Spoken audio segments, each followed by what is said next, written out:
First, a warning from the World Health Organization. It says the COVID pandemic is not over. Fresh waves of the Wuhan virus are sweeping through China, and they have put the world in peril yet again. And guess who has issued this warning? The one and only Dr. Tedros, the chief of the global health body, once accused of being too China-friendly. Let me now directly get to what he has said. I'm quoting. We have come a long way in bringing the pandemic under control, and we are in a much better position, but the pandemic is still not over. 10,000 people are dying from the virus every week. The warning may be aimed at the world, but we all know which country is responsible for the return of the angel of death. The country which gave us this virus in the first place. China.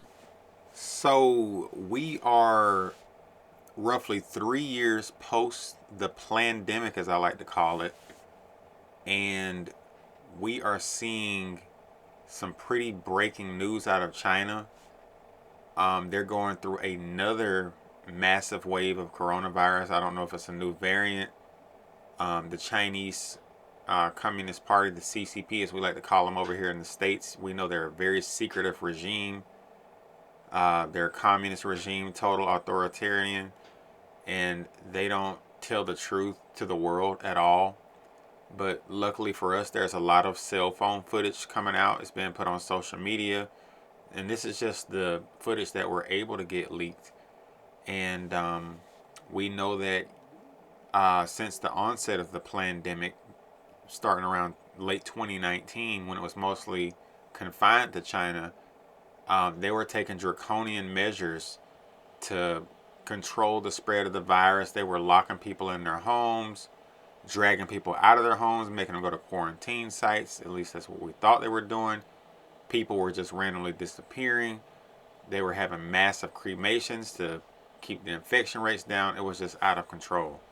But the leader of China, Xi Jinping, he wanted to have what was called a zero COVID policy, where he got COVID completely eradicated from the country.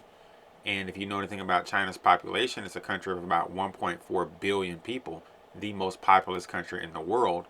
And even though China's geographic size is absolutely huge, it's about the same size as the lower 48 here in America. But like the lower 48 here in America, the population is not evenly distributed. It's about maybe 80% of China's population living on about 25 to 30% of its total land mass. It's just a lot of people confined to a, relatively small area for a country to be that big. The entire western half of China is very sparsely populated because it's just not a livable place. A lot of desert, a lot of mountain, very cold, not a lot of freshwater resources, just a very hostile place for human life. So their infection rates are naturally going to be higher, having the population they have and the population density. So I just put together a few clips for y'all to see what's going on in China. It's absolutely remarkable.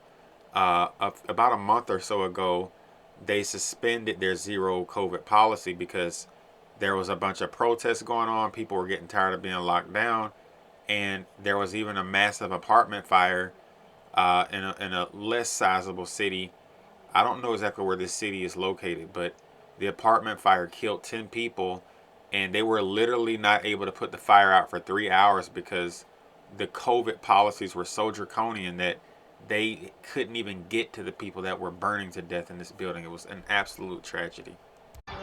Anger on the streets of Chinese cities. The biggest nationwide display of discontent this tightly controlled country has seen in a generation. Protesters pushing back against police and the government's zero COVID policy. The unrest triggered by a deadly fire in Urumqi, in China's western Xinjiang region last Thursday. So the fire that killed these 10 people in that apartment that was basically cut off because of their policies, that was about a month ago. But the protests, as you can see in the video clip, have just been off the chain. Like, the Chinese have really been out in the streets, letting the CCP know and Xi Jinping know that they're fed up. And Xi Jinping has never seen these type of protests before. You haven't seen these type of protests since the Tiananmen Square incident. You had a few big protests in Hong Kong, but these are nationwide. And, you know, when you have a nation of over 1 billion plus angry people, it becomes kind of hard to keep that under wraps. So since they've lifted their zero COVID policies, the amount of infections of the virus have just skyrocketed. Supposedly they're losing between 5,000 and 10,000 people per week.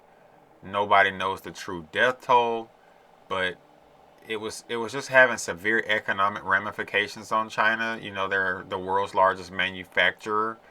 Most of the world's cheap goods come from China, and they just couldn't stay locked down but for so long before they had to start opening up. So things were getting real tight before they got rid of zero COVID. Xi Jinping has never faced public anger on this scale in his 10 years in power. China's government had tried tweaking zero COVID rules to help the economy, but with cases now at a record high, they're bearing down once again, crushing hopes of a gradual reopening. In Zhengzhou this week, there were clashes at the Foxconn factory making iPhones. Videos on social media showed crowds of police shoving workers angry about bonus pay and COVID rules at the plant. Foxconn apologized and gave payouts to workers wanting to leave, forcing Apple to warn that iPhone output will take a hit. The future of China's COVID policy now a test of will between the people and the government. Precipitated by the horrific images that have been coming out of China, with a huge COVID wave battering the country. Hospitals are overflowing with patients. The situation is specifically severe in towns and cities that are away from the capital, Beijing. But even in the Chinese capital, empty streets and empty malls are a testimony to the severe health crisis staring at the country. China, battling its first ever national COVID-19 wave, is witnessing horrific scenes. In the smaller cities and towns southwest of Beijing, the healthcare system is on the verge of collapse. While intensive care units are turning away ambulances, relatives of sick people are frantically searching for hospital beds. Patients slumped on benches in hospital corridors has become a common sight. So yeah, their healthcare system is struggling right now. Crematoriums they don't have enough room to cremate all the bodies, according to some of this footage that's coming out. They're having to store the bodies in trucks on the road, in mosques.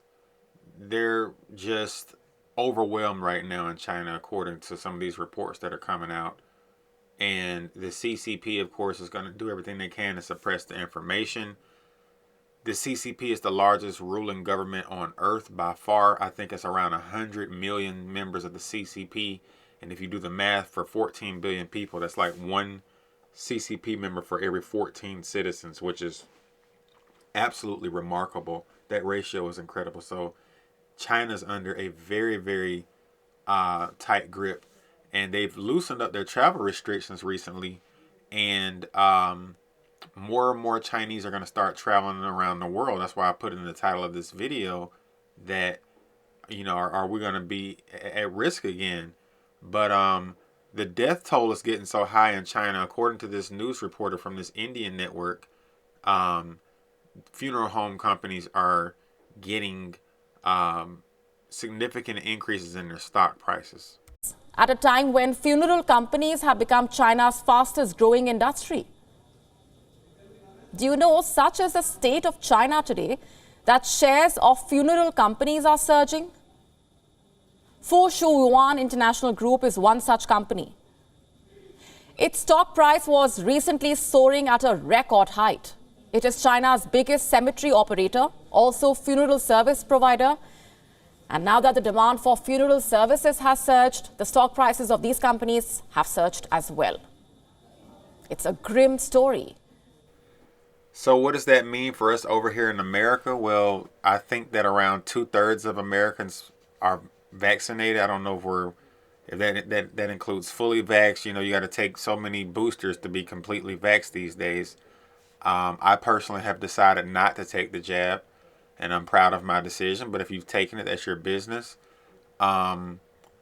But more importantly, in the United States of America, we have had a much less draconian response to COVID. In certain states, yes, you've had lockdowns last for a long time. Kids couldn't go to school, mandatory mask requirements, jobs threatening to fire people and actually firing people, the military. The measures here in America were draconian, but compared to China, we weren't nowhere near as bad as them because we're supposedly a free nation. But that's another conversation for another video. I just wanted to show you guys this video, what's going on in China, because the mainstream media here is not reporting on it. And I'm not so concerned about COVID again because a lot of people here are vaccinated. According to the research I've done, a lot of the vaccines in China aren't very effective. Go figure, because a lot of ours aren't effective either, but I think ours are better than theirs. And then on top of that, China's just a much bigger country population-wise. They have 4 times our population, literally, and in about the same amount of land. Just imagine the New York metropolitan area 4 times bigger, the Atlanta metropolitan area 4 times bigger, the Chicago area 4 times bigger. Like, these metropolitan areas in China are just absolutely huge. Shanghai, Wuhan, Beijing, Guangzhou, you know, those places have tens of millions of people within like a 30-mile radius. They're just huge, and everybody lives in these high-rise apartments and towers. They don't live, you know, in homes like we have down south or in the suburbs of different metropolitan areas. It's just a completely different world out there. So yeah, I'm about to wrap the video up. I want to show you guys one more clip.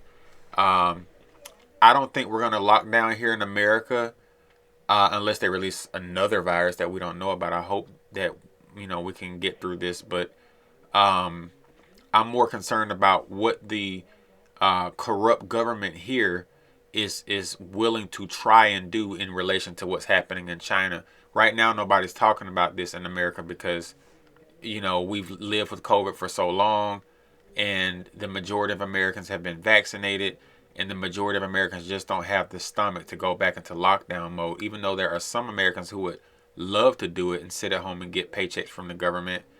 The majority of Americans are just not with that.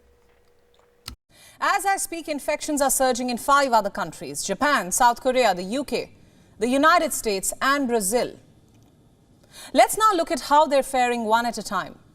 I'll start with Japan. According to reports, it has logged more than 1 million new cases in the past week. 1,046,480 new cases to be precise.